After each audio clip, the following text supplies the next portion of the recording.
Hi,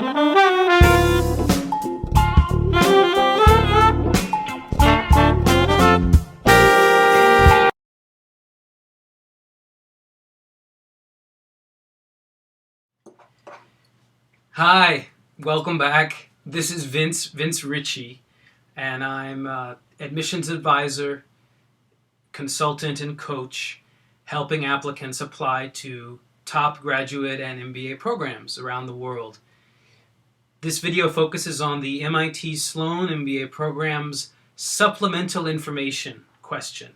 Here's the question. The admissions committee invites you to share anything else you would like us and or your future classmates to know about you. They're inviting you to share information with them and or your future classmates. The question behind the question here is, do I want you at my party? If you've been watching these videos, I've talked about question 1. The question is, tell us about a time you had to convince someone else of your idea. The question behind that question is, do I see you as a leader? Are you a leader? Do you have that leadership potential that it takes to convince others to support your ideas, which is a big part of what leaders do? The question behind question 2 is, do I want you on my team? Question 2 is all about overcoming a personal setback. Someone who can overcome a personal setback is a good team member because they're humble and they're willing to admit their mistakes. They're willing to move on and grow and learn. And also they never give up. So they have that great combination of humility and drive to get things done at the end of the day. And that's, I think, ideal in a teammate. Here, the question is simply fun. Do I want you at my party? My assumptions about who makes a good party guest, parties I've had, dinner parties or gatherings that I organize once in a while, I usually invite people who are interesting and can differentiate themselves without alienating other people. I think that's a key distinction. I'll talk a little bit about that later. And I'll talk about this aspect of surprise as well. Let me just point out that MIT says this is optional, but I don't think it's truly optional. They're inviting you, so it's an invitation like, again, please join our party, or please tell us why we should have you at our social gathering. Failure to answer it would indicate, well, it would just be a failure of imagination on your part. Either you were too busy or too shy, or somehow didn't think you were that interesting. And if you don't think you're interesting, how do you expect them to think that you're interesting? So for all of my clients or anyone watching this video, I would say this is absolutely not optional. This is required. So if it's required, how can you answer it? I think there's two core ways to answer it. Let me pause for my scratchy voice. The first kind of way to answer this question would be a surprise. And I don't literally mean a surprise like a magic trick. Rod Garcia has been at MIT Sloan reading essays and admitting students or denying students for 17 years. Before that, he was doing the same job at Chicago Business School. And so this guy's read a lot of essays. You're not going to surprise him, or maybe I should say you don't really want to try to surprise him. He's seen it all. He's heard it all. It's not like you're going to say anything he's never heard before, unless you're going to say something really bizarre, which I don't encourage. It's a relative surprise. What I mean by that is something about you that I couldn't guess.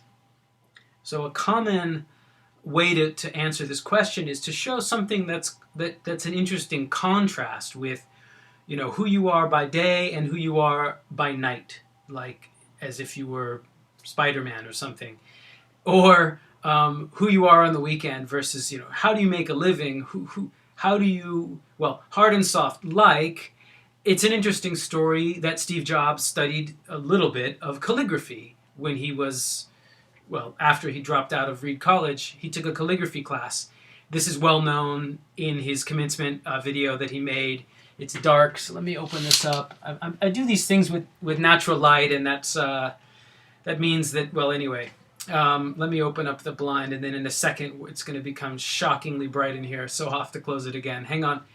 back to Steve Jobs, or it's really not about Steve Jobs. The point is, a guy makes computers or made computers, designed computers. You think of someone like that as having hard skills, although he didn't really have hard skills. But anyway, you think of a guy working at a computer company or founding a computer company as being a techie, and yet well, the contrast here, I guess, to put it the most simple way, is that it's digital and analog. He's certainly a digital creature creating digital tools and toys, and yet he has this immense respect for this profoundly analog, art of handwriting, basically painting letters and words on old-fashioned paper with old-fashioned ink. So it's a very, very old school thing with this very, very new school thing. So that's an interesting contrast. Sometimes I have clients who use cultural contrasts. In my case, part of my family background is German and part of it is Italian. I know I have friends who are much more diverse than that. But anyway, the German-Italian thing is slightly interesting because Germans are known to be highly rational and Italians are known to be highly emotional. I don't know if I'd use that for an MIT essay or not, but my point would be there's many different things you could use here to show the contrast of who you are by one side of you and the other side of you, and why that's interesting, hopefully. I have clients who talk about, who have very conservative jobs working like in a central bank or in a very conservative government kind of position, or in a very traditional organization performing a very traditional sort of back office role, but then on the weekend they're a singer in a hardcore punk band or something. Anyway, you can't make this stuff up, but if you have this could be your answer to this supplemental information question. Would be you might not expect it, but I have this other side of me and here it is, and you present it in some interesting way. I wouldn't use this pattern because I don't think I have those kinds of interesting contrasts in myself. I would use a different pattern if I were applying to MIT. I would use what I would call just the simple tell me a good story, or tell me, oftentimes a good topic is like a journey. I don't mean the 80s rock band. I mean a story that involves maybe travel, maybe not, but the point is it's symbolic, it's thematic. So I had a client who backpacked across the Silk Road, right? Starting at, far eastern China, the end of the road, and he went all the way to Pakistan. Sometimes, hitchhiking, sometimes walking, sometimes taking trains or buses, but he traveled the entire length of the Silk Road, which is not short. Along the way, he met people. It's a story of his adventures, and actually what it's really about is his personality. And the Silk Road is just a setting. It's like one of these road movies where the trip is just the vehicle to talk about who you really are. If I were going to apply to MIT, well, first of all, I'd make a video. I'll talk about that in a minute, that strategy, because they give you the option this year for the very first time. And I like to make videos, as you can see. What I would do is I've lived a bunch of places. I think that's kind of interesting mix of cities over the course of my life. As you know, if you watch my other videos, I'm really into music. I play music whenever I can. Everywhere I go, I try to play music with other people because it's one of my favorite things to do. So I would do like places I've lived, bands that I was in, and I would get photos of those bands, and I would play, short samples of the songs that I still have from various bands I've been in. Some of it great, some of it slightly embarrassing, but the point would be that if you want to understand me, understand I've lived in these 4 places primarily. In each place, I had a different kind of musical outlet. I played a very different style of music because I do like many different kinds of music. My tastes are very diverse. So if you understand where I've lived and the bands I've been in and the kind of music I play, you'll understand me a little better. And I would make a 1-minute video because it's audio-visual. It's a natural fit. I've got photos, I've got music, so why not do a video? Or probably more like an animated slideshow with musical stuff in the background and a little bit of narration. That's what I would do. Yeah.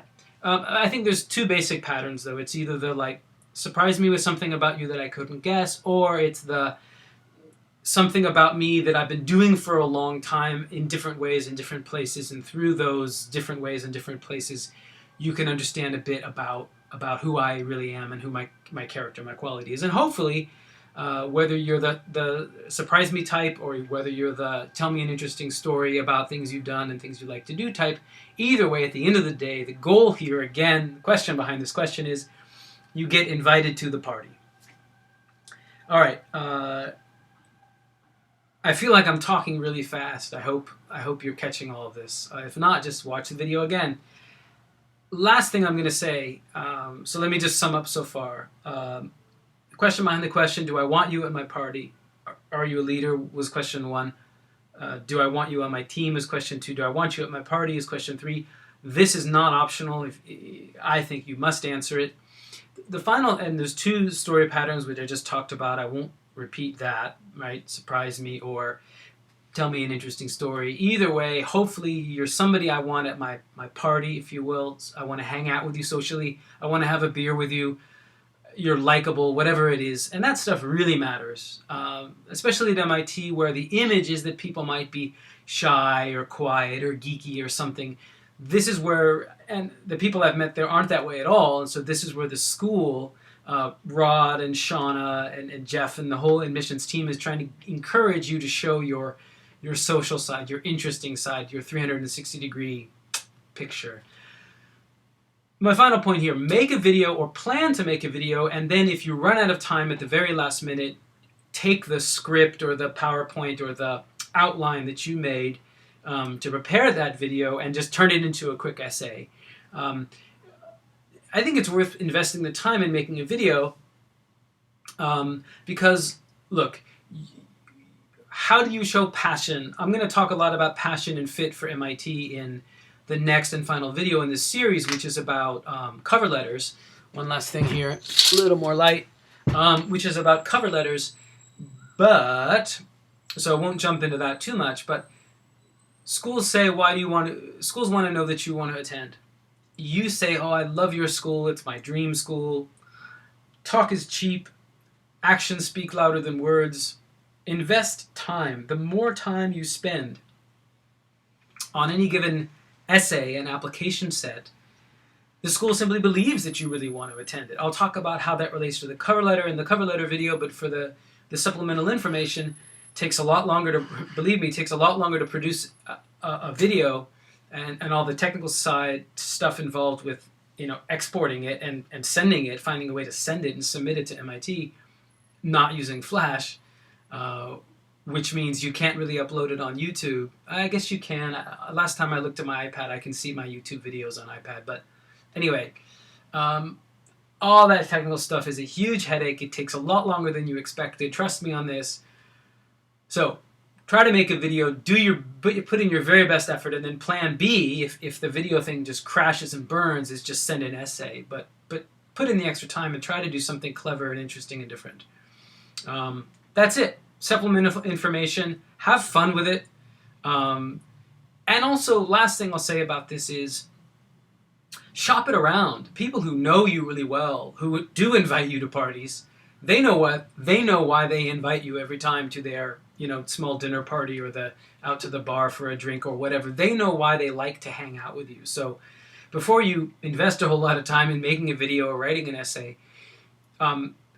ask your friends and family, the people who know you well, and also the people who know you pretty well but also will be critically honest with you. Be like, why am I cool? Why am I interesting?